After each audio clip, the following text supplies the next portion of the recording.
ঈশ্বর এবং এক ঈশ্বরের মূর্ত প্রতীক যা বা যিনি পুরুষোত্তমগণ, সেই লেটেস্ট পুরুষোত্তমে যতক্ষণ পর্যন্ত আপনি আপনার সৎ সম্বেগ বা আবেগ বা প্রেম বা ভক্তি নিবন্ধ করতে না পারবেন, ততক্ষণ পর্যন্ত ঈশ্বর দর্শন বা ঈশ্বর আত্মীকরণ বা ঈশ্বর লাভ নিরর্থক। তাই পুরুষোত্তমের দীক্ষার এত দাম দেখছেন তো। শুক্রবার মাছ মাংস ডিম পেঁয়াজ রসুন খেতে পারবো না, সেই ভয়ে দীক্ষা নেওয়া বন্ধ। পবিত্র কত কঠিন।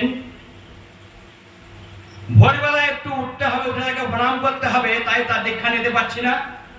দেখছেন তো আমাদের চরিত্র কত দুর্বল। একটু প্রার্থনায় সংস্কৃত মন্ত্র উচ্চারণ করতে হবে, তা আমরা করতে রাজি না।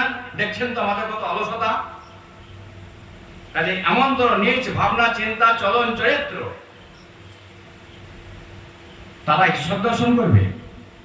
তাই আমি সম্পূর্ণ সাঁতার শিখে জলে নামবো বললে তার কিন্তু আর সাঁতার শেখা হয় না।